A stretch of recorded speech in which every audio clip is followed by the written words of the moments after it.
ఈ దినం వరకు మనందరినీ కాపాడినటువంటి దేవదేవునికి స్తుతులు స్తోత్రాలు సమర్పిస్తూ ఈ యొక్క సువార్థికుల సహవాస కోరికలో చేరి వచ్చిన సువార్థికులకు, సంఘ సహోదరులకు, స్థానిక సంఘ సభ్యులకు, ప్రతి ఒక్కరికి చేరి వచ్చిన మీ అందరికీ ప్రభువైన యేసుక్రీస్తు నామములో నా యొక్క వందనాలండి.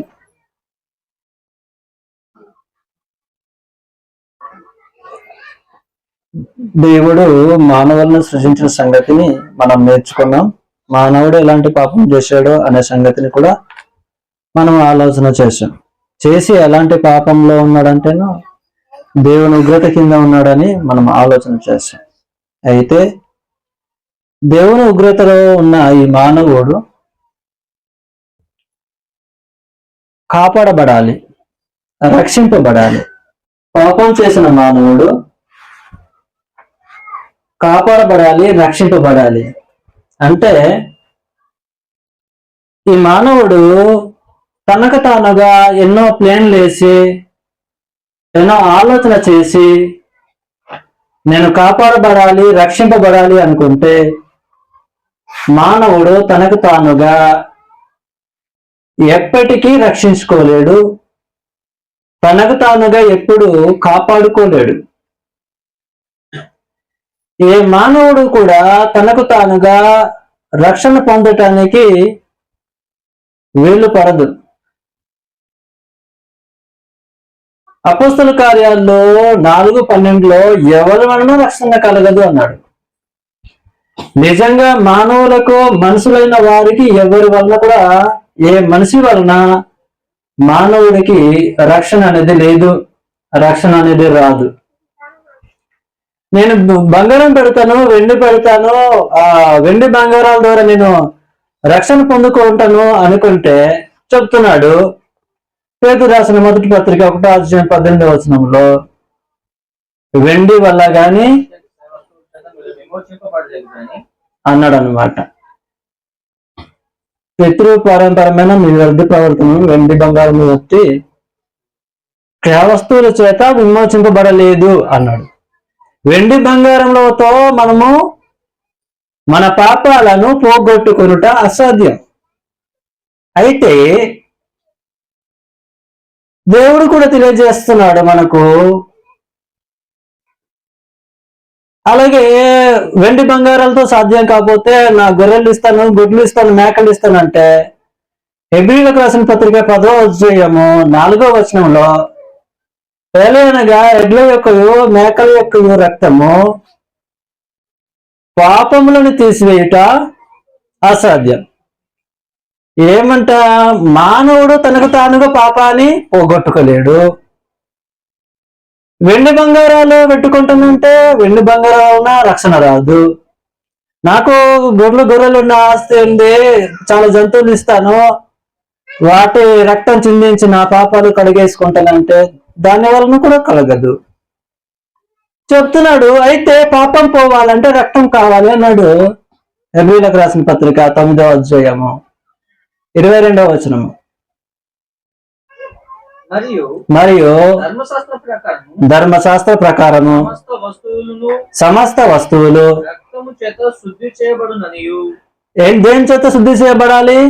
రక్తం చేత శుద్ధి చేయబడాలి. వస్తువులు కూడా, ఇప్పుడు మానవుడు కూడా రక్తం చేత శుద్ధి చేయబడాలి. గాని రక్తము చిందింపకుండా ఏంటన్నమాట, మానవుడు చేసిన పాపానికి క్షమాపణ లేదని వస్తువులకే రక్తంతో శుద్ధి చేస్తుంటే మానవుడు పాపం పోవాలంటే ఏం కావాలన్నమాట? రక్తమే కావాలి. అయితే పుట్టిన బిడ్డని ఇచ్చేస్తున్నాను ఇదిగో అని పుట్టిన బిడ్డని ఇచ్చేస్తే మన పాపాలు పోతాయా? పోయే అవకాశాలు లేవు. చెప్పేసాడు అనమాట.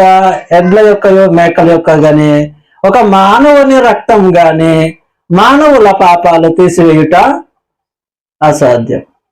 అందుకని మానవుడు చేసిన ఇంత ఘోరమైన ఈ పాపానికి ఎవరు తీర్చలేని, ఎవరు తీయలేని ఘోరమైన పాపాన్ని తీయటానికని దేవుడు అనాది కాలంలో ఒక సంకల్పాన్ని ఏర్పాటు చేయడం జరిగింది. దేవుడు ఒక సంకల్పము ఏర్పాటు చేయడం జరిగింది. దేవుడు తన సంకల్పానుసారంగా ఏం చేశాడంటే, ఇదిగో మానవుల్ని నేను రక్షించడానికి నేను ఒక సంకల్పాన్ని ఏర్పాటు చేశాను అని తన సేవకులకు చెప్తున్నాడు. ఆమోసు గ్రంథము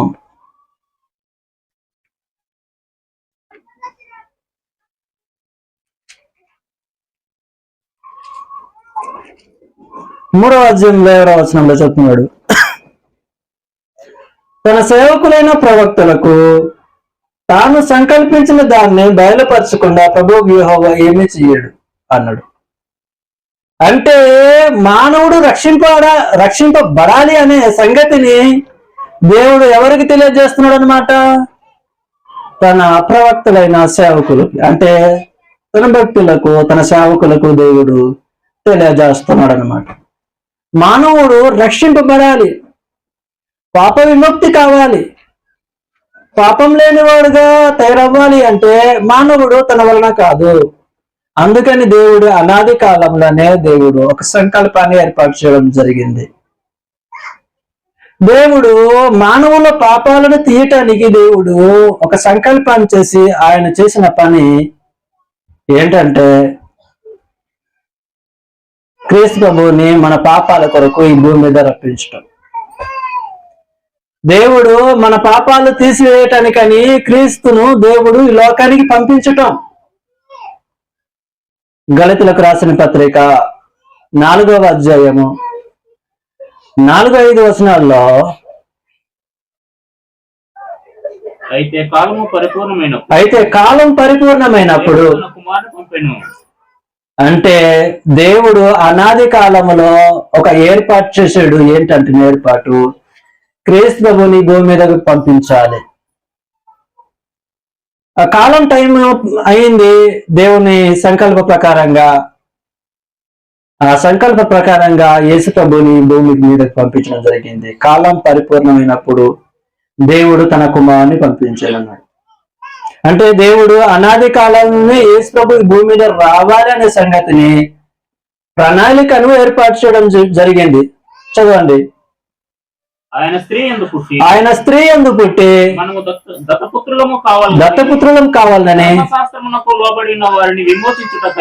ధర్మశాస్త్రమునకు లోబడిన వాడాయను అన్నాడు. అంటే చెప్తున్నాడు, కాలం పరిపూర్ణమైనప్పుడు ఆయన ఈ భూమి మీదకు వస్తాడు అనేసి చెప్పాడు. ఆ సంగతిని ఆది కాండంలోనే చెప్పేశాడు.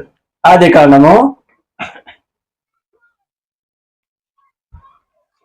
కాండము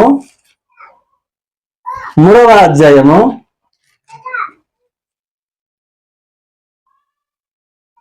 15వ వచనం, మరియు నీకును స్త్రీకిని నీ సంతానమునకు ఆమె సంతానానికి వైరము కలుగజేసేదను, అది నిన్ను తల మీద కొట్టును. అంటే స్త్రీ సంతానం ఎవరంటేను, స్త్రీకిని, నీ సంతానం అంటే స్త్రీ సంతానం ఎవరంటేను యేసు ప్రభు. దేవుడు కాలం పరిపూర్ణమైనప్పుడు దేవుడు తన కుమారుని పంపాను. అంటే దేవుడు అనాది కాలంలోనే యేసు ప్రభుని భూమి మీద పంపించాలని ఏర్పాటు చేయడం జరిగింది. ఇది ఎప్పుడు ఏర్పాటు అంటేనో అనాది కాలంలోనే జరిగిన ఏర్పాటు.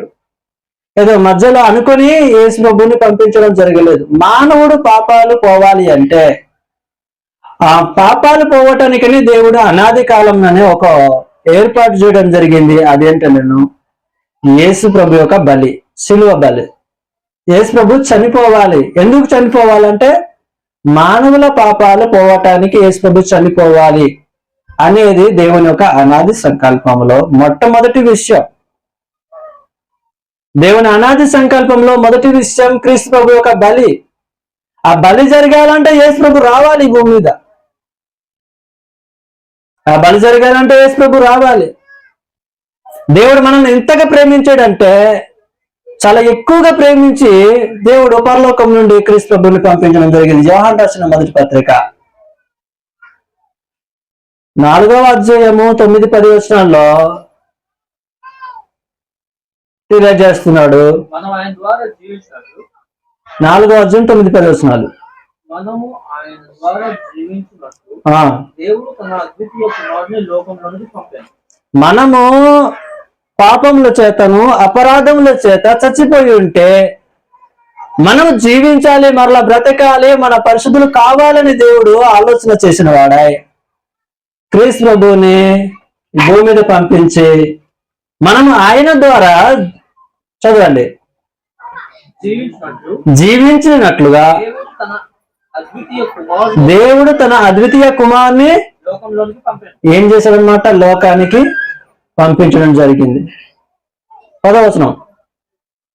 మనము దేవుని ప్రేమించమని కాదు, మనం దేవుని ప్రేమించామని కాదు, తానే మనలను ప్రేమించి దేవుడే మనల్ని ప్రేమించి మన పాపములకు ప్రాయశ్చిత్తం మన పాపాలకు విముక్తి కలగటానికి, మన పాపాలు పోవటానికని తన కుమారుని పంపాడు. తన కుమారుని పంపెను అనింది.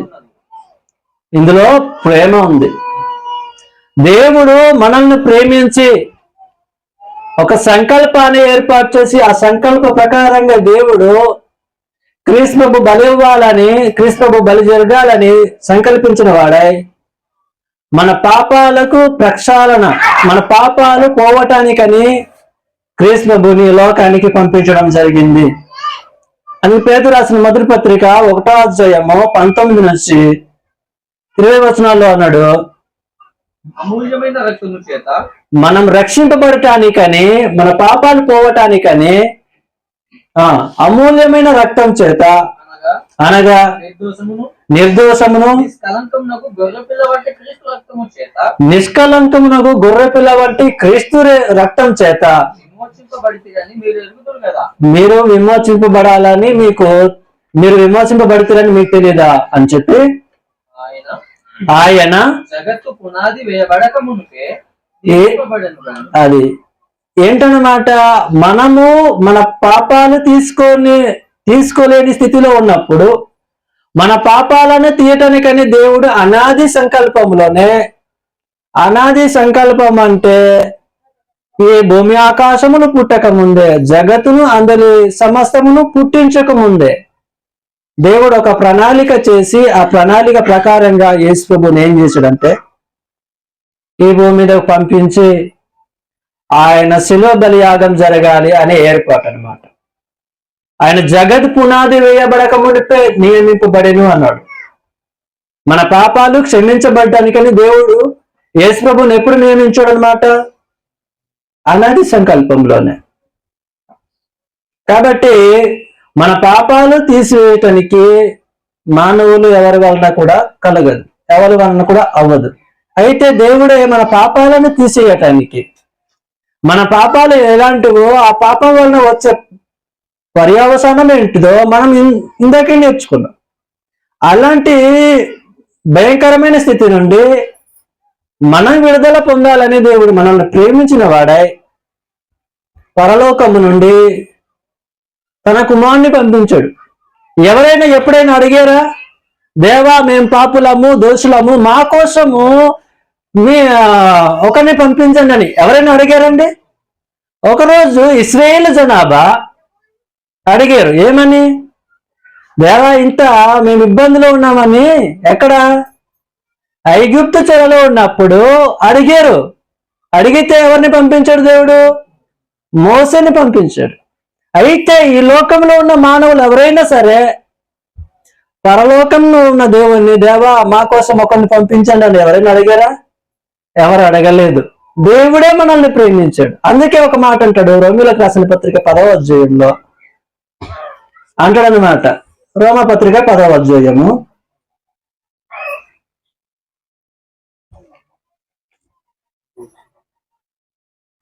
6-7 వచనాలు. అయితే విశ్వాస మూలమగు నీతి ఇలాగ చెప్తున్నది పరలోకమునకు ఎక్కిపోవును అదనమాట. అనగా క్రీస్తును క్రిందికి తెచ్చుటకు, ఆగండి. లేక ఆగండి. ఎవడు పరలోకంలోకి ఎక్కిపోవును అనగా క్రీస్తును క్రిందికి తెచ్చుటకు. ఏమంటున్నాడు? ఎవరైనా పరలోకానికి వెళ్ళి అయ్యా మా కోసము, మా పాపాల కోసము ప్రాయశ్చిత్తమై రక్తం కార్చటానికి మీ ఏకైక అద్వితీయ కుమారుని మా కోసం పంపించండి అని ఎవరైనా వేడుకునే అవకాశం ఉందండి? ఎవరు లేదు. దేవుడు చేసిన సంకల్ప ప్రకారంగా దేవుడు మన కోసం చేసిన కార్యం ఏంటంటేనో, దేవుడు మనల్ని ప్రేమించి కాలం పరిపూర్ణమైనప్పుడు ఆయనను మన కోసం భూమి మీద పంపించడం జరిగింది. ఆ ప్రణాళిక ప్రకారంగా దేవుని యొక్క సంకల్ప ప్రకారంగా యేసు ప్రభువు శిలువ మీద చనిపోవాలి. అందుకనే దేవుడు భవిష్యత్తు జ్ఞానాన్ని అనుసరించి యేసు ప్రభు శిలువ మీద చనిపోయాడు అని అపోస్తుల కార్యాలు 2వ అధ్యాయము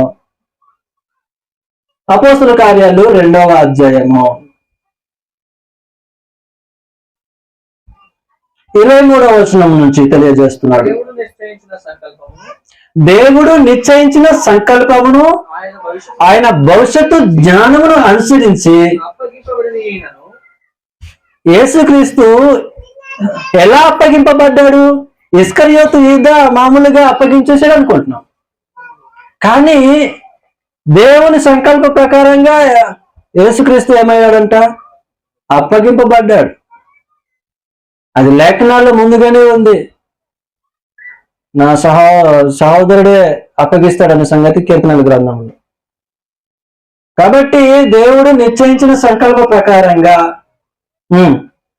ఆయన భవిష్యత్తు జ్ఞానంను అనుసరించి అప్పగింపబడిన ఈయనను మీరు దుష్టుల చేత శిలా వేయించి చంపేశారు మీరు ఆయన్ని. ఆయన చనిపోవటం వలన మానవులకు ప్రయోజనం ఉంది. ఆ సంగతి చంపిన వారికి తెలియదు, అప్పగింపబడిన వారికి కూడా తెలియదు. దేవుడు ఇలా చనిపోవాలనేది, క్రీస్తు యొక్క చావు ఇలాగ ఉంటదని దేవుడు అనాది సంకల్పం ఏర్పాటు చేశాడు. కాబట్టి యేసు ప్రభు శిలువ మీద చనిపోవడం జరిగింది. దేవుని ప్రణాళిక ప్రకారంగా ఆయన ఈ భూమి మీద రావడం జరిగింది. ఆయన ఈ భూమి మీద దేవుని యొక్క ప్రణాళిక ప్రకారంగా వచ్చి క్రీస్తు యొక్క బలియాగం జరిగింది. ఆ బలి ద్వారా దేవుడు మానవులను రక్షించాలనేది దేవుని యొక్క ఆలోచన. మానవుల పాపాలను తీసివేయాలనేది దేవుని యొక్క ప్రణాళిక. మానవులు ఎవరు కూడా తమ పాపాలను తీసివేయట అసాధ్యం, సాధ్యం కాదు. ఎడ్ల యొక్క మేకల యొక్క కోడెల యొక్క రక్తము మనుషులను పాపాలను తీయటము అసాధ్యం. ఇలాంటి అసాధ్యకరమైన పాపాన్ని తీసివేయాలంటే పరిశుద్ధ రక్తం కావాలి. ఆ పరిశుద్ధ రక్తమే క్రీస్తు ప్రభువుది. మన పేతురు రాసిన మొదటి పత్రిక 1వ అధ్యాయం చదివాం. ఏమన్నది? నిర్దోషమును నిష్కలంకమునకు గొర్రెపిల్ల వంటి క్రీస్తు రక్తము అను. క్రీస్తు రక్తం చేత మీరు విమోచింపబడితిరి అన్నాడు. ఏమన్నాడు అన్నమాట? నిర్దోషము నిష్కలంకమునకు గొర్రెపిల్ల వంటి క్రీస్తు రక్తం చేత మనకేం జరుగుతుందన్నమాట? విమోచన. మన పాపాలకు విమోచన క్రీస్తు ప్రభు రక్తం ద్వారానే. క్రీస్తు ప్రభు బలి అవ్వాలి, క్రీస్తు ప్రభు రక్తం చిందింపబడాలన్నది దేవుని అనాది సంకల్పం. గనుక ఏ రక్తం వలన కూడా మానవుల పాపములు పోవుట అసాధ్యం. కాబట్టి సాధ్యమైన రక్తం ఎక్కడ ఉందంటేను క్రీస్తు ప్రభు శరీరం మాత్రమే ఉంది. క్రీస్తు ప్రభు రక్తంలో మాత్రమే మానవుల పాపాలు తీసివేయట సాధ్యం. గనుక మానవుడు రక్షింపబడేందుకు దేవుడు చేసిన కార్యం ఏంటంటేనో మన కొరకు క్రీస్తు ప్రభుని బలిగా అర్పణగా ఈ భూమి మీద పంపించటం. ఆయన చనిపోయి ఆయన రక్తం కాచి మన పాపాలకు ఏం జరిగిందంటే, ఎఫెసీయులకు రాసిన పత్రిక 1వ అధ్యాయము 7వ వచనము తెలియజేస్తున్నాడు. దేవుని కృప మహదైశ్వర్యమును బట్టి ఆ ప్రియునియందు అంటే యేసుక్రీస్తునందు ఎవరి రక్తం వలన? యేసుక్రీస్తు రక్తం వలన ఎవరికి? మనకు విమోచన. అనగా మన అపరాధములకు, మన అపరాధాలకు, మన పాపాలకు క్షమాపణ కలుగుతున్నది. దేవుని దయాపూర్వక సంకల్పం అది, దేవుని యొక్క ఏర్పాటు. యేసు ప్రభు రక్తం ద్వారా మన పాపాలు తుడిచివేయాలన్నది దేవుని యొక్క నిత్య సంకల్పమై ఉంది. కనుక ఆ సంకల్ప ప్రకారంగా దేవుడు మన పాపాలను తీసివేయటానికి క్రీస్తు ప్రభువును బలిగా అర్పణగా శిల మీద బలియాగం చేయడం జరిగింది. కొలసలకు రాసిన పత్రిక 1వ అధ్యాయము 13-14 వచనాల్లో ఆయన మనలను అంధకార సంబంధమైన అధికారంలో నుండి విడుదల చేసి యేసు ప్రభు బలి అవ్వటం వలన, రక్తం కార్చటం వలన మనము పాపంలో ఉన్నప్పుడు ఏ స్థితిలో ఉన్నామని చెప్తున్నాడంటే అంధకార సంబంధమైన క్రియలలో నుండి, అంటే సాతాను ఒక అధికారంలో నుండి విడుదల చేసి తాను ప్రేమించిన తన కుమారుని యొక్క రాజ్య నివాసులుగా చేసెను. ఆ కుమారుని యందు మనకు విమోచనము అనగా మనకు ఏంటన్నమాట, పాప క్షమాపణ కలుగుచున్నది అన్నాడు. మన పాపాలకు క్షమాపణ జరగాలి అనేది, క్రీస్తు బలి ద్వారా మన పాపాలకు క్షమాపణ జరగాలనేది దేవుని యొక్క అనాది సంకల్పం. ఆయన రక్తం వల్లనే తిమోతికి రాసిన మొదటి పత్రిక 2వ అధ్యాయం 6వ వచనంలో తెలియజేస్తున్నాడు మన పాపాలకు క్షమాపణ గురించి. ఈయన అందరి కొరకు విమోచన క్రయధనముగా, ఎవరన్నమాట, యేసుక్రీస్తు అందరి కొరకు, అంటే పూర్వమున్న మానవుల కొరకు, పుట్టిన మానవుల కొరకు, పుట్టబోతున్న మానవులందరి కొరకు ఈయన అందరి కొరకు విమోచన క్రయధనముగా తను తానే సమర్పించుకున్నాడు. దేవుడి సంకల్పాన్ని క్రీస్తు ప్రభు నెరవేర్చాడు అన్నమాట. కాబట్టి నీ కోసము, అంటే మనందరి కోసం యేసు ప్రభు బలి అయిపోయాడు అని మనం ఇంతవరకు ఆలోచన చేస్తాం. ఈ యొక్క వార్తను తెలియజేయాలనే, యేసు ప్రభు చనిపోయాడనే వార్తను తెలియజేయాలని, ఆ వార్తను అందరికి వినిపింపజేయాలని దేవుడు ఏం చేశాడంటను అనాదిలోనే అపోస్తులను ఏర్పాటు చేశాడు. సువార్త ప్రకటన చేయటానికి అపోస్తులను దేవుడు ఏర్పాటు చేయడం జరిగింది. ఈ మరణ వార్త, నీ చేసిన దోషాలకు పాపాలకు ప్రాయచితమయ్యేటకు ఒక ఆయన శిలువ మీద చనిపోయాడు. ఆ చనిపోయిన వార్తను అందరికీ భూలోకమంతటా ప్రకటింపబడాలని దేవుడు అనాది సంకల్పంలోనే అపోస్తులను ఏర్పాటు చేసి వారి ద్వారా అందరికి తెలియజేయబడాలి అని అపోస్తుల బోధ అనేది కూడా ఏర్పాటు చేయడం జరిగింది. కొరింథీయులకు రాసిన మొదటి పత్రిక 2వ అధ్యాయం 1-8 వచనాలు. సహోదరులారా, నేను మీ యొద్దకు వచ్చినప్పుడు వాకు చాతుర్యతము గాని జ్ఞానాత్స్యంతో గాని దేవుని మర్మాన్ని మీకు ప్రకటిస్తూ వచ్చిన వాడిని కాను. నేను యేసుక్రీస్తును అనగా సిలువ వేయబడిన యేసుక్రీస్తును తప్ప మరి దేనిని మీ మధ్య నిశ్చయించుకుంటుంది. మరియు బలహీనతతో, భయముతో, ఎంతో వణుకుతో మీ యొద్ద ఉన్నాను. మీరు క్రీస్తు ప్రభువుని నమ్మినప్పుడు, మీ పాపాలు పోగొట్టడానికి మీరు విశ్వసించేటప్పుడు మనుషుల జ్ఞానాన్ని బట్టి మీరు నమ్మకూడదు, విశ్వసించకూడదు. దేవుని శక్తిని, దేవుని సంకల్ప ప్రకారంగా మీరు విశ్వసించాలి, అంగీకరించాలి.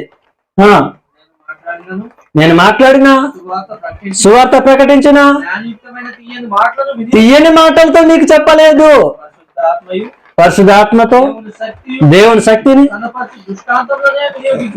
చూపించే ఉదాహరణలతో మీకు చెప్పాను. పరిపూర్ణమైన వారి మధ్య మీకు జ్ఞానం బోధిస్తున్నాము. ఎంతో జ్ఞానం ఉన్న వారి మధ్య. అది ఎలాంటి జ్ఞానం కాదు, ఈ లోక సంబంధమైన జ్ఞానం కాదు. అది అర్థం లేకుండా పనిచేసే ఈ లోకాధికారుల జ్ఞానము కాదు, అది దేవుని జ్ఞానము. బోధిస్తున్నాము. మర్మమైనట్టుగా బోధిస్తున్నాం, అది లోకాధికారులకు తెలీదు. ఈ జ్ఞానము మరుగై ఉండెను. ఈ జ్ఞానము ఏమై ఉండింది? ముందు మరుగై ఉండింది. క్రీస్తు ప్రభువు బలియాగము శిలువ చనిపోవాలని చనిపోయిన ఆ కాచిన రక్తం చేత మానవులకు విమోచన జరగాలనేది మరుగై ఉండింది. అది ఎవరికి బయలుపరచబడలేదు. జగదుత్పత్తికి ముందుగానే దీనిని దేవుడు ఏంటన్నమాట? అపోస్తులు ఇలాగ సువార్త ప్రకటించాలనేది కూడా ఎప్పుడన్నమాట ఏర్పాటు చేశాడు?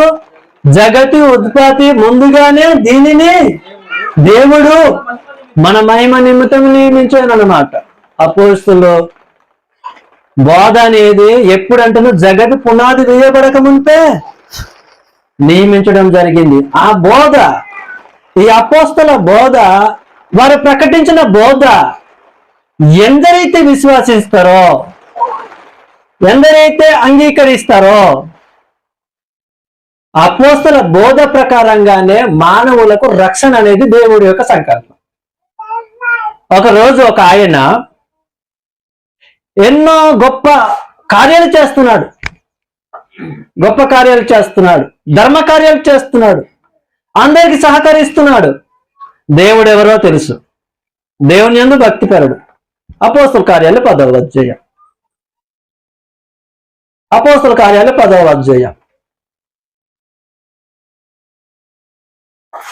ఇటలీ పటాలమనబడిన పటాలం ఇటాలీ పటాలమనబడిన పటాలములో శతాధిపతి అయిన కొర్నేలి అను భక్తి శతాధిపతి అనే కొర్నేలు ఒక భక్తిపరుడు ఉన్నాడు. కైసరైన ఉండెను. ఉన్నాడు. అతడు తన ఇంటి వారందరితో కూడా అతను ఎలాంటి భక్తిపరుడు అంటే చెప్పండి? ఇంటి వారందరితో దేవుని యందు దేవుని యందు భయభక్తి కలిగిన వాడు. ప్రజలకు బహుధర్మం చేయి. అతను ఎలాంటి వాడు? ప్రజలకు ధర్మం చేసేవాడు, ఎల్లప్పుడూ ప్రార్థన చేయి. ఎల్లప్పుడూ ప్రార్థన చేసేవాడు. అయితే ఎన్నో ధర్మ కార్యాలు చేసినా, ఎన్నో గొప్ప అద్భుతాలు చేసినా అతనికి ఏమీ లేదంటేనో రక్షణ లేదు, రక్షణ సంకల్పం తెలియదు. రక్షణ సంకల్పం తెలియదు అతనికి. అందుకని దేవుడు అతను రక్షణ పొందాలని ప్రేమించి పరలోకంలో ఒక దూతను పంపించాడు అతని దగ్గరికి. అప్పుడు దూత ఏం చెప్పింది చూడండి, చదవండి, వచనం చెప్పండి. పగలు ఇంచుమించు 3 గంటల వేళ దేవుని దూత అతని యుద్ధకు వచ్చి కొర్నేలి ఆ దర్శనమందు తేటగా అతనికి కనబడింది. అతడు దూత వైపు తెరిచి చూచి ప్రభువా ఏమని అని అడిగాడు. అందుకు దూత నీ ప్రార్థన, నీ ధర్మ కార్యాలు సన్నిధికి ఎక్కడికి? దేవుని సన్నిధిలో జ్ఞాపకార్థముగా చేరినవి, జ్ఞాపకంగా వెళ్ళాయి. ఇప్పుడు నువ్వు మనుషులను పంపి ఎందుకు పంపించాలి? పరలోకం నుండి ఒక దూత వచ్చిందిగా, చెప్పొచ్చు కదా. మరి చెప్పలేదు. ఏం చెప్పలేదు? ఏ సమాచారం చెప్పిందంటను? అక్కడ ఒక మనిషి ఉన్నాడు, ఆ మనిషి దగ్గర పంపించున్నది. మార్పులు గల సీమోను పిలిపించు అన్నాడు. అతడు సముద్రపు ధరనున్న సీమోను ఒక చర్మకారుని ఇంట దిగి ఉన్నాడని అతనితో చెప్పాడు. ఓకే, ఫలానా వాళ్ళ ఇంట్లో దిగి ఉన్నారు, ఒక సీమోన్ ఇంట్లో దిగి ఉన్నాడు, అతన్ని పిలిపించు. సీమోను మారుపేరు గల పేతురుని పిలిపించు అని దేవదూత చెప్పింది. దేవదూత చెప్పిన తర్వాత ఆ కొర్నేలి ఆయన ఎందుకు పిలిపించాలి అని అడగలేదు. దేవదూత చెప్పాడు. ఏం చెప్పాడంటే 11వ అధ్యాయము 14వ వచనం, నీవును నీ ఇంటి వారందరూ ఏ మాటల వలన రక్షణ పొందుతురో ఆ మాటలు అతడు నీతో చెప్పునని అదనమాట. ఏం జరిగింది?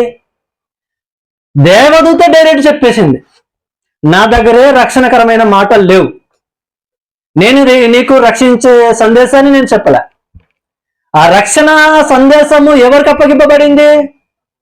అపోస్తులకు అప్పగింపబడింది. అక్కడ ఒక అపోస్తులుడు ఉన్నాడు, పేతురు అని ఆయన. అతన్ని పిలిపించు. అతను ఏం తెలియజేస్తాడు? నీవు నీ ఇంటి వారు రక్షణ పొందే పొందటానికి ఏ విషయాలైతే అవసరమో ఆ విషయాలు తెలియజేస్తారు. ఆ మాటలు నువ్వు విన్నప్పుడు నీవును నీ ఇంటి వారును రక్షణ పొందుదురు అన్నాడు. దేవదూత డైరెక్ట్ చెప్పేసింది. అంటే ఒక పాపి రక్షణ పొందాలి అంటే అపోస్తల బోధ ఖచ్చితంగా వినాలి.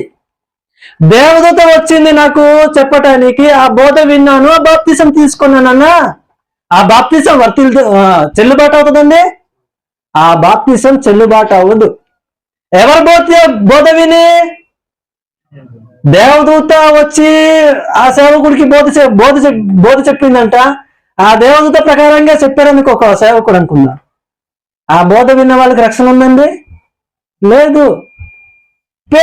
పౌలు అంటాడనమాట, గళితులకు రాసిన పత్రిక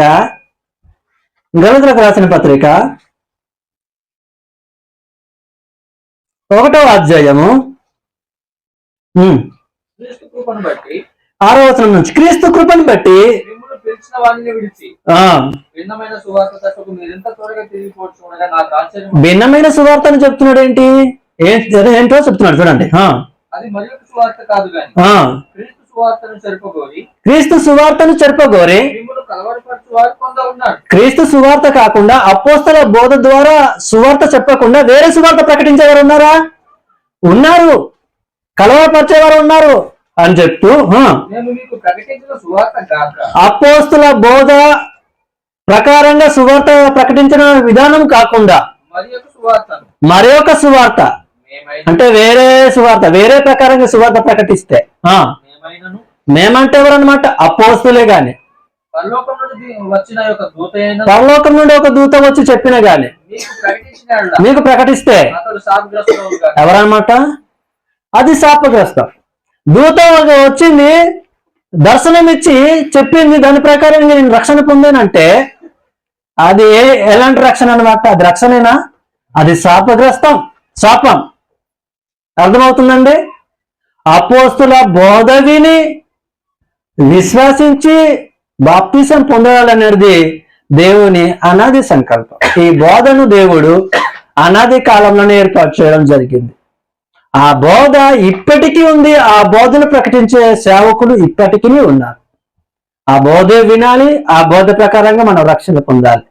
ఈ బోధ కాకుండా మనకు రక్షణ లేదు.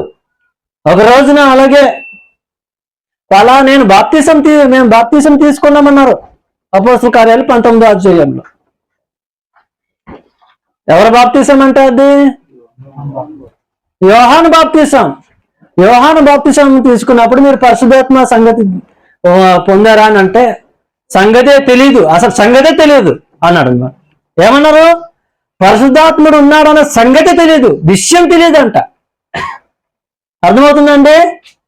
బాప్తిజం తీసుకునేటప్పుడు విషయాలు అర్థం కాకుండా తీసుకుంటే ఆ బాప్తిజము చెల్లదు. అపోస్తల బోధ ప్రకారంగా పరిశుద్ధాత్ముడు ఎవరో, యేసు ప్రభు ఎవరో, దేవుడు ఎవరో ఖచ్చితంగా తెలుసుకొని ఎరిగి తీసుకుంటేనే అపోస్తల బోధ ప్రకారంగా బాప్తిజం చెల్లుబాటు అయ్యేది.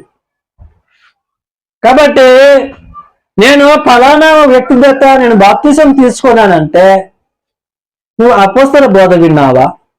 దేవుని సంకల్పానుసారంగా అపోస్తల బోధ ప్రకారంగా దేవుడెవరో, యేసు ప్రభు ఎవరో, పరిశుద్ధాత్ముడు ఎవరో నువ్వు విన్నావు, తెలుసుకున్నావా?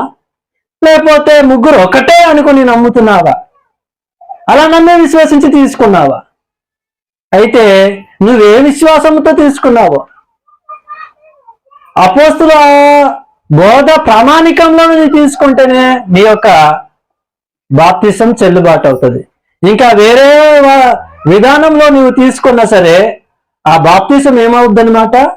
అది బాప్తిసం కాదు. వాళ్ళు ఏమన్నారు చూడండి, అక్కడ చదివితే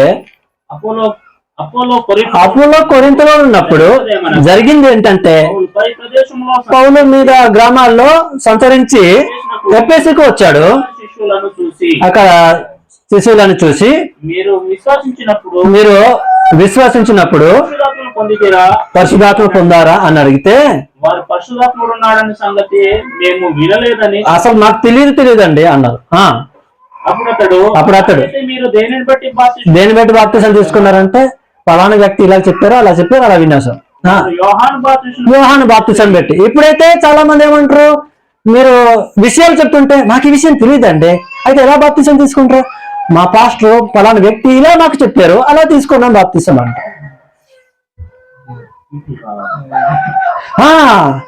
మా దగ్గర అయితే కొందరు సీట్లు ఇచ్చారండి, మా దగ్గర సీట్లు పేరు వచ్చింది, ఆ పేరుని బట్టి మేము బాప్తిసం తీసుకున్నాం అని చాలా మంది అంటుంటారు.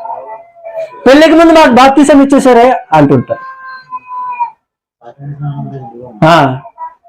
కాబట్టి ఇక్కడ ఏం జరిగిందో చూడండి, చదవండి. అందుకు పౌలు యోహాను నా వెనుక వచ్చి విశ్వాసం ఉంచాలని ప్రజలతో చెప్పినట్టు మారు మనసు విషయమై బాప్తిసం ఇచ్చాడు.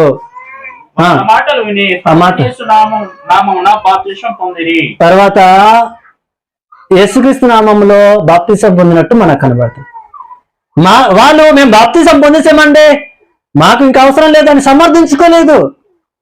వారు ఎలాగా బాప్తిసం తీసుకున్నారో, ఏ బాప్తిసం తీసుకున్నారో, చెల్లుబాటు అయ్యే బాప్తిసమా చెల్లుబాటు కాని బాప్తిసం తీసుకున్నారో గుర్తించి యేసుక్రీస్తు నామంలో బాప్తిసం తీసుకున్నట్టుగా ఉంది. అంటే ఏంటన్నమాట, ఏ బాప్తిసం తీసుకుంటే మానవుల పాపాలు క్షమింపబడతాయో ఆ బాప్తిసాన్ని వాళ్ళు తీసుకోవడం జరిగింది. కాబట్టి నేడు చాలా మంది నేను బాప్తిసం తీసుకున్నామనే భ్రమలో ఉండిపోయిన వారు చాలా మంది ఉన్నారు. నువ్వు అలాగుండే నిజంగా అపోస్తల బోధ ప్రకారంగా నువ్వు బాప్తిసం తీసుకోకపోతే నీ బాప్తిసము చెల్లుబాటు అయ్యే అవకాశం లేదు. నీవు రక్షింపబడాలనేది దేవుడు అనాది సంకల్పము. నీవు రక్షింపబడటానికి దేవుడు అనాది సంకల్పములనే క్రీస్తు ప్రభుని బలిగా అర్పణగా మన కోసం ఈ లోకానికి పంపించి క్రీస్తు ప్రభు తన రక్తం చేత మానవుల పాపాలు తీసేయాలని చనిపోవడం జరిగింది. ఆయన రక్తం చేత నీ పాపాలు క్షమించబడతాయి. ఆ వార్తను, ఆ మరణ వార్తని క్రీస్తు ప్రభు ఒక మరణ వార్తను ప్రకటించటానికని దేవుడు అపోస్తలుని ఏర్పాటు చేయడం జరిగింది. ఆ అపోస్తల బోధ విని విశ్వసించి మారు మనసు పొంది బాప్తిసం తీసుకుంటే నీ బాప్తిసము చెల్లుబాటు అయ్యే అవకాశం ఉంది. కొరింథీయులకు రాసిన మొదటి పత్రిక 1వ అధ్యాయము 17-18. బాప్తిసం ఇచ్చుటకు క్రీస్తు నన్ను పంపించలేదు గాని చాలా మంది క్రీస్తు ప్రభు ఒక శిలువ వార్తను ఎలా ప్రకటిస్తున్నారంటే శిలువ వార్తలా ప్రకటించలేదు. యేసు ప్రభువుని నమ్మండి, మీకు రోగాలు పోతాయి, మీ అప్పులు పోతాయి,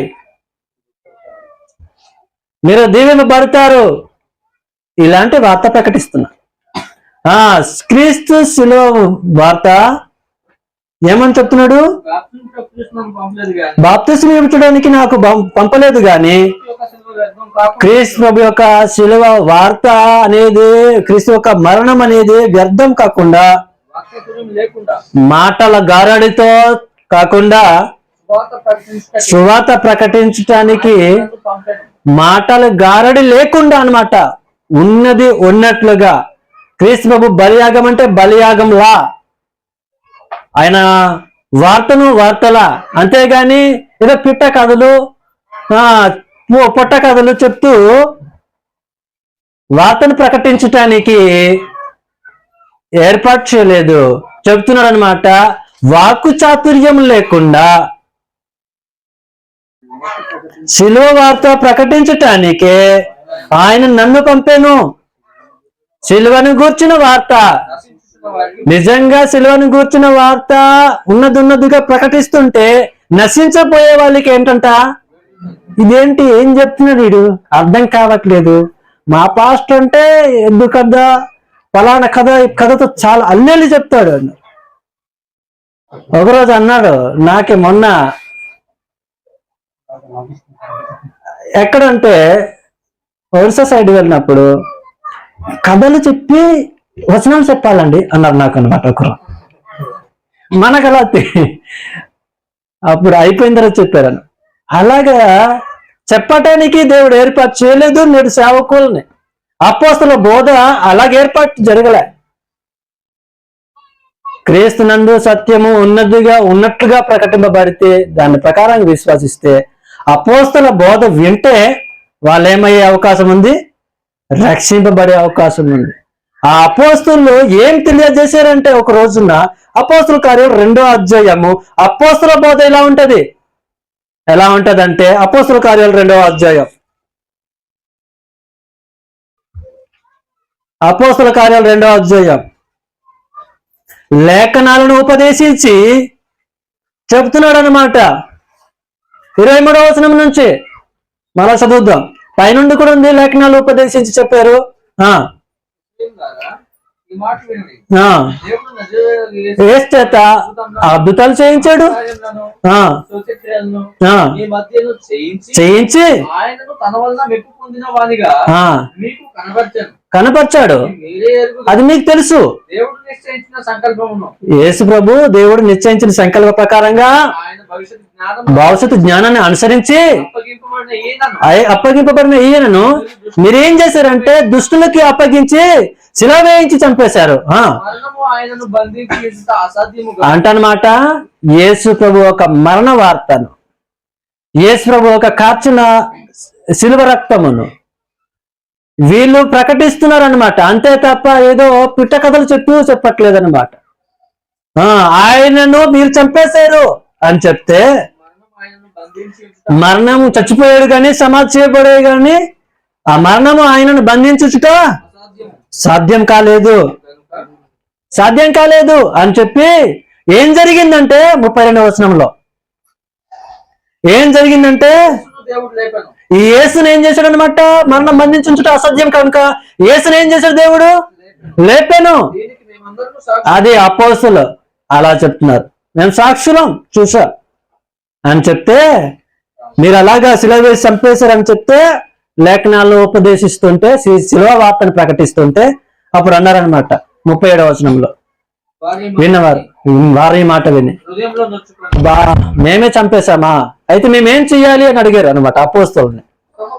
సహోదరులారా, అపోస్తల బోధ చెప్తుంది ఏం చేయాలని అడిగితే పేతురు అంటున్నాడు. మిగతా అపోస్తల బోధ వాళ్ళు చెప్తున్నారు, అపోస్తలు చెప్తున్నారు. పేతురు ఏం చేయాలి? నువ్వు మారు మనసు పొందాలి. అమ్మా నువ్వు బాప్తిసం తీసుకో. ఎందుకు? పెళ్ళవ్వాలి కదా. మారు మనసు అవసరం లేదా పెళ్ళికి? అమ్మ నువ్వు బాప్తిసం తీసుకోవాలి. ఇదిగో సీట్ వచ్చింది, బాప్తిసం తీసుకోవాలి. మారు మనసు అవసరం లేదా? అపోస్తల బోధ ఏమని చెప్తుందంటే మారు మనసు పొంది తీసుకోవాలి. ఇంక ఏమని చెప్తుందంటే కింద చూడండి,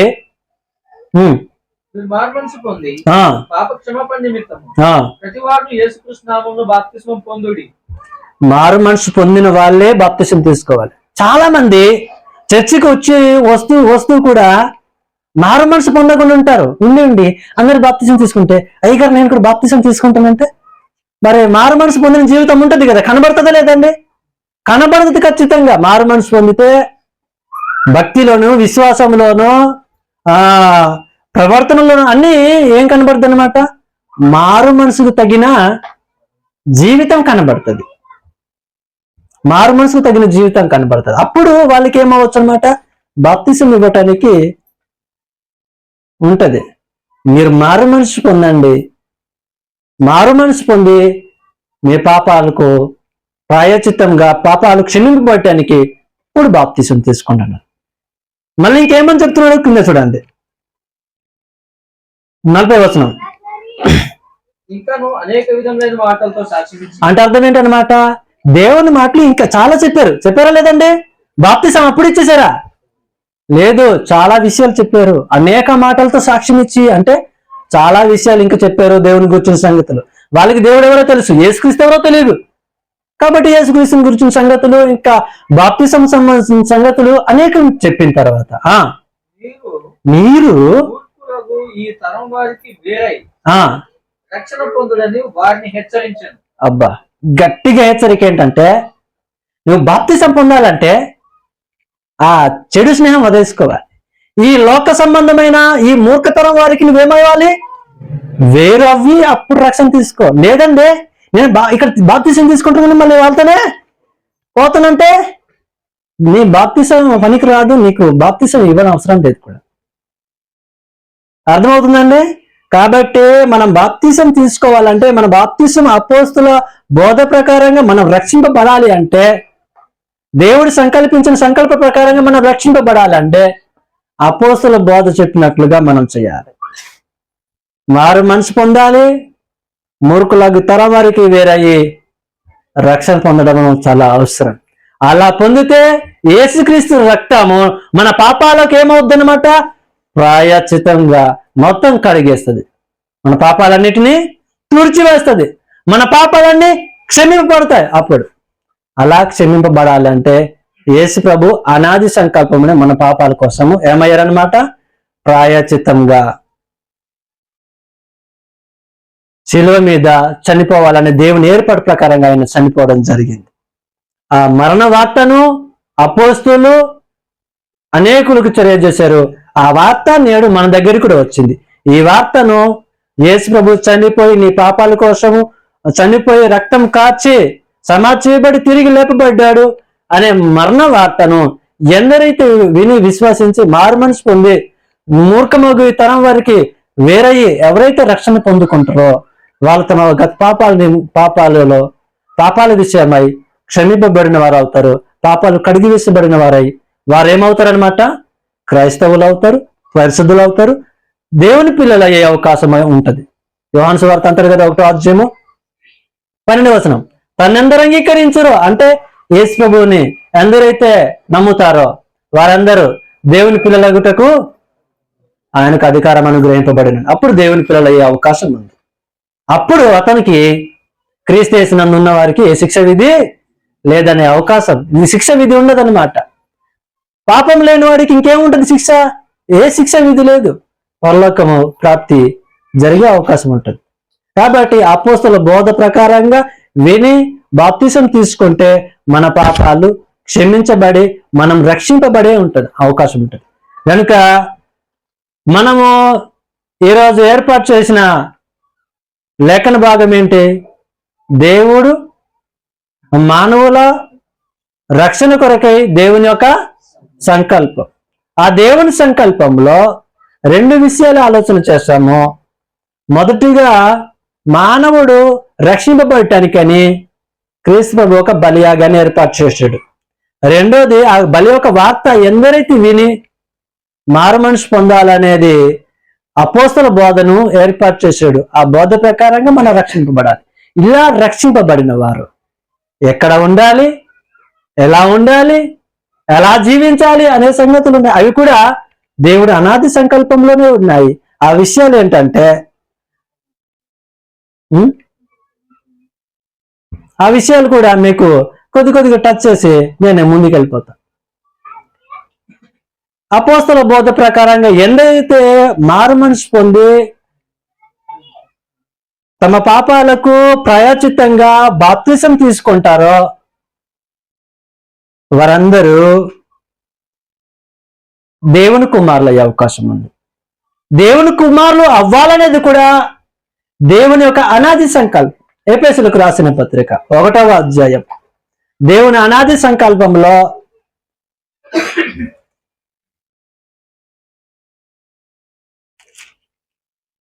దేవుని అనాది సంకల్పంలో 3వ విషయము ఎఫెసీ 1వ అధ్యాయము 4-6 వచనాలు. ఎట్లనగా తన ప్రియునియందు తాను ఉచితముగా మనకు అనుగ్రహించిన తన కృపామహిమకు కీర్తి కలిగినట్లు ఎవరి చిత్త ప్రకారం? దేవుని చిత్త ప్రకారమైన దయా సంకల్పం చొప్పున ద్వారా యేసుక్రీస్తు ద్వారా తనకు కుమారుడుగా స్వీకరించటకై తన కుమారులుగా స్వీకరించటానికై మనలను ముందుగా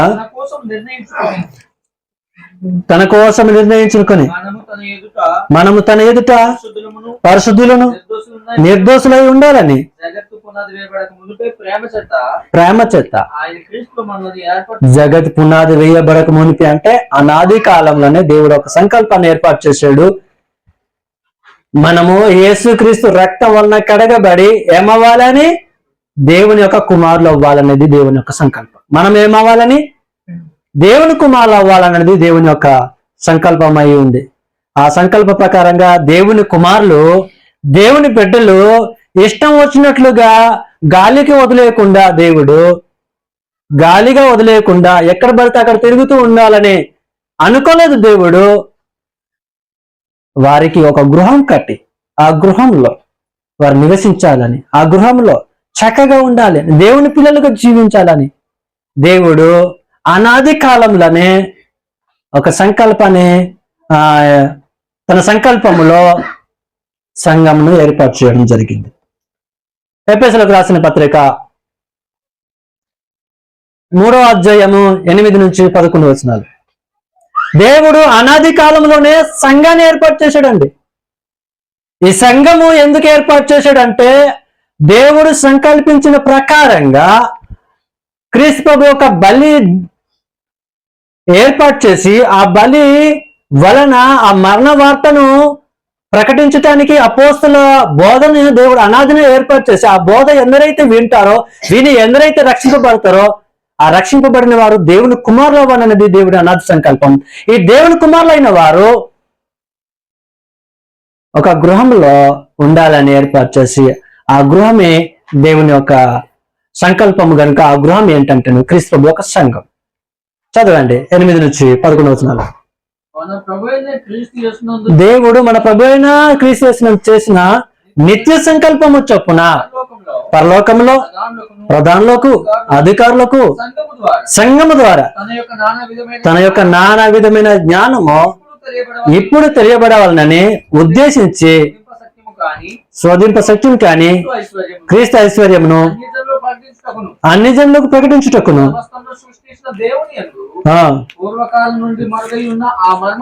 ఆ మర్మాను గూర్చి ఏర్పాటు ఎట్టిదో అందరికి తేటపరచటానికి ఆ తెలుపునే నాకు ఈ కృప అనుగ్రహింపబడింది అని చెప్పాడు అన్నమాట. క్రీస్తు ప్రభు సంఘాన్ని కట్టాలని దేవుడు అనాదిలో ఏర్పాటు చేసి,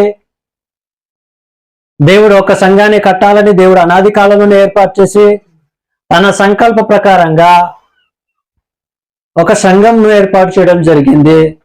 ఆ సంఘాన్ని కట్టడానికి వచ్చింది యేసు ప్రభు. అందుకే అన్నాడు యేసు ప్రభు, మరియు నువ్వు పేతురువి, మత్తయి వార్త 16:18 వచనంలో, మరియు నువ్వు పేతురువి, ఈ బండ మీద నా సంఘమును కట్టుదును అని. పాతాళంలో ఒక ద్వారములు దాని ఎదుట నిలవలేరు. నా సంఘం అంటే క్రీస్తు ప్రభు సంఘం.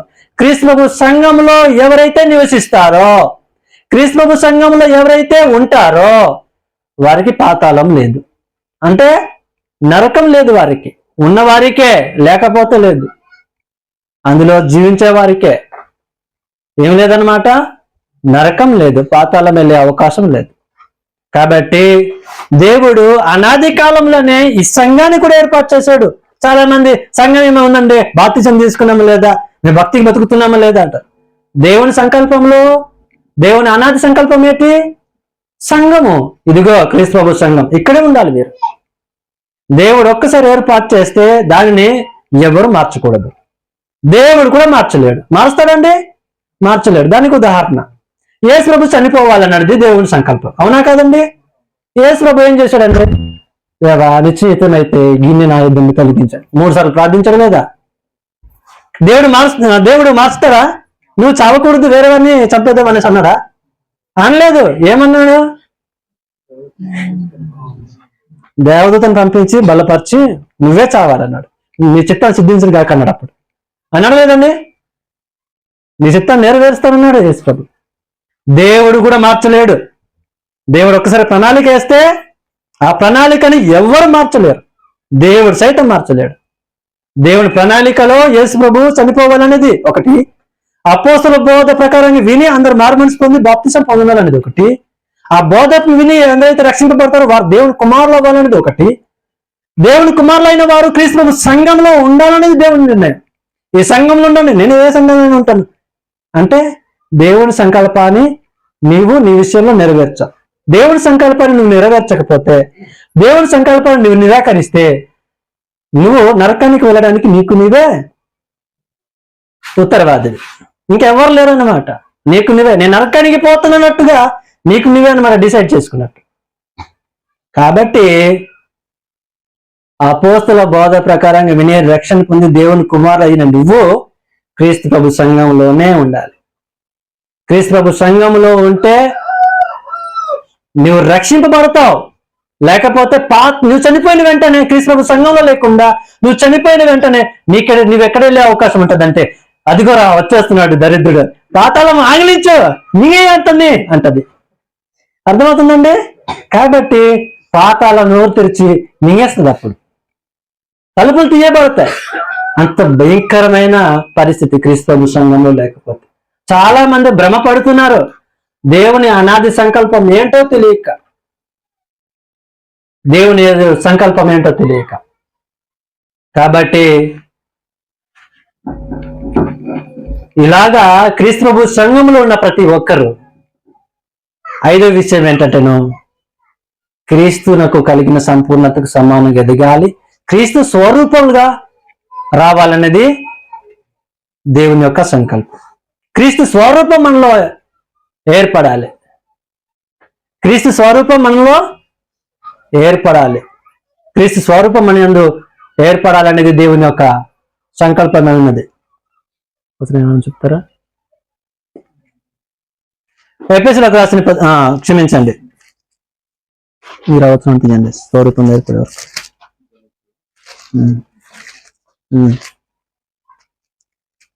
కొలస్సీలకు రాసిన పత్రిక 1వ అధ్యాయం 28వ వచనం.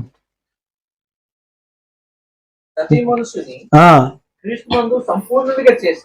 ఎలా అవ్వాలన్నమాట? ఎక్కడ ఈ కార్యక్రమం ఎక్కడ జరగాలి? సంఘంలో జరగాలి. క్రీస్తు సంఘంలో ప్రతి మనుషుడు ఏమవ్వాలి? సంపూర్ణ అవ్వాలి. క్రీస్తునకు కలిగిన సంపూర్ణతకు సమానమైన సంపూర్ణ అవ్వాలి. ఎఫెసీ పత్రికలో చెప్తున్నాడు. సంపూర్ణ చేసి ఎవరి ఎదుట? ఆయన ఎదుట నిలబెట్టాలని జ్ఞానంతో బుద్ధి చెప్పుచు బోధిస్తూ ఆయన ప్రకటిస్తున్నాం అన్నాడు. చూడండి, క్రీస్తునకు ఆయన బోధ, ఆయన ప్రకటన క్రీస్తు సంఘములో ఉండాలి. అలా సంపూర్ణ కావాలనేది దేవుడి అనాది సంకల్పం. చదవండి, గలతీ 4:19. నా పిల్లలారా, క్రీస్తు స్వరూపము మీ యందు ఏర్పరు వరకు మీ విషయమై ఎలా అంటున్నాడు? చాలా బాధ కలుగుతుంది. మీ యందు ఎలాంటి స్వరూపం కావాలి? క్రీస్తు స్వరూపం కావాలనేది దేవుని యొక్క కోరిక, దేవుని యొక్క సంకల్పం. రోమీలకు రాసిన పత్రిక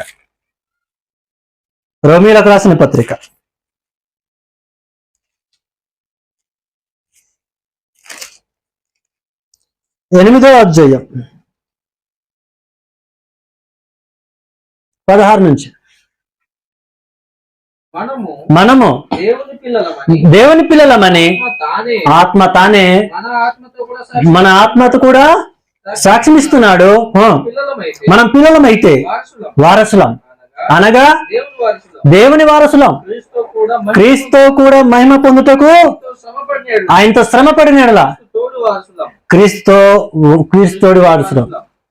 చూడండి, క్రీస్తుతో మహిమ పొందుతాం. క్రీస్తు దేవుని కుమారుడై క్రీస్తు మహిమ పొంది ఉన్నాడు పరలోకానికి వెళ్ళి. క్రీస్తుతో పాటు మనము క్రీస్తు సంఘంలో ఉండి అలాంటి శ్రమలు అనుభవిస్తుంటే, శ్రమ పడితే, క్రీస్తు లాంటి శ్రమ పడితే క్రీస్తునకు కలిగిన సంపూర్ణతకు ఏమవుతామన్నమాట? సమానంగా ఎదిగే అవకాశం ఉంది. క్రీస్తునందు ప్రతి మనుషుడు ఏమవుతాడనమాట? సంపూర్ణ అయ్యే అవకాశం ఉంది. అది ఎక్కడంటే క్రీస్తు సంఘములో దేవుని స్వరూపం, క్రీస్తు స్వరూపం ఎదగాలన్నది దేవుని యొక్క సంకల్పం అయింది. ఈ సంకల్ప ప్రకారంగా ఈ సంకల్పాన్ని ఎవరైతే నెరవేరుస్తారో వారు దేవుని సంకల్పాన్ని నెరవేర్చేవారై ఉంటారు. కొందరు నెరవేర్చలేదంట. లూకాసు వార్త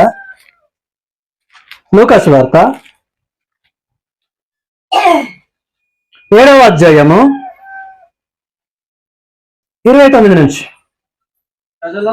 ప్రజలందరూ సుంకర్లు ఎవరు యోహాను బోధ విని యోహాను బోధ విని అతడిచ్చిన బాప్తిసమును పొందిన వారై దేవుడు న్యాయవంతుడని ఒప్పుకున్నారు. కానీ పరిసయ్యులు ఎలాంటి వీళ్ళు పరిసయ్యులు మేము గొప్పవారమే, మాకు వాక్యం తెలుసు, బైబిల్ తెలుసు, మేము పాస్టర్లో అనుకునేవారు. అతని చేత ఏంటన్నమాట, ఇప్పుడు అపోస్తల బోధ అనేది వినక అప్పుడు బాప్తిసం వాళ్ళు పొందలేదు. ఇప్పుడు మన వాళ్ళు ఏంటి, నీ విషయంలో దేవుని సంకల్పం ఉంది, అపోస్తల బోధ విని రక్షణ పొంది దేవుని కుమారులు అయ్యి క్రీస్తు సంఘంలో ఉండి క్రీస్తు రూపాలకు ఎదగాలనేది దేవుని సంకల్పం నీ విషయమై ఉంటే దాన్ని వినకుండా మీ విషయమే తమ విషయమే దేవుని సంకల్పాన్ని ఏం చేస్తున్నారు? నేడు నిరాకరిస్తున్నారు. అలా నిరాకరించిన ప్రతి వానికి ఏంటంటే నరకం ఎదురు చూస్తుంది. గనుక మన విషయంలో దేవుని సంకల్పం ఏమై ఉందంటే ఇప్పుడు దాకా నేను మీకు తెలియజేస్తా. దేవుని సంకల్పం మన విషయం అలా ఉంది. గనుక ఆ ప్రకారంగా మనము రక్షింపబడి క్రీస్తు సంఘములో ఉండి క్రీస్తు స్వరూపులుగా మనం ఎదిగితే మన విషయంలో ఉన్న దేవుని సంకల్పాన్ని మనం ఏం చేసిన వారం అవుతాం? నెరవేర్చిన వారం అవుతాం. దేవునితో పాటు మహిమ పొందే అవకాశం, క్రీస్తుతో పాటు మహిమ పొందుతాము. దేవుడున్న లోకాన్ని మనం చేరుకునే అవకాశం ఉంటుంది. కనుక ఈ సంకల్పాన్ని ఎవరు నిరాకరించుకోకుండా